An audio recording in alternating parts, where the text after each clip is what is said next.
Top quality और consistent performance के लिए सिर्फ सिल्वर पंप नाम याद रखना। નમસ્કાર, આપ જોઈ રહ્યા છો TV9। હું છું હાર્દિક મોદી। શરૂઆત કરીએ સમાચારોની, જ્યાં સબસિડીવાળા ખાતરના વેચાણ અંગે જે ગેરરીતિ થઈ રહી છે તેને લઈને કાર્યવાહી કરવામાં આવી છે। તપાસ બાદ 4 ડીલરને સસ્પેન્ડ કરવામાં આવ્યા છે।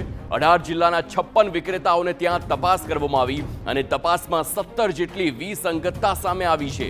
ખાતર વિતરણ વ્યવસ્થા ચકાસવા ટીમની રચના કરવામાં આવી છે તેમ રાઘવજી પટેલે જણાવ્યું છે। સાથે જ્યાં પણ અનિયમિતતા જણાશે ત્યાં કાર્યવાહી કરવામાં આવશે। ખેડૂતોને ખાતર મળી રહે તેવું આયોજન પણ કરાયું છે। તે પ્રકારે કૃષિ મંત્રી રાઘવજી પટેલનું નિવેદન।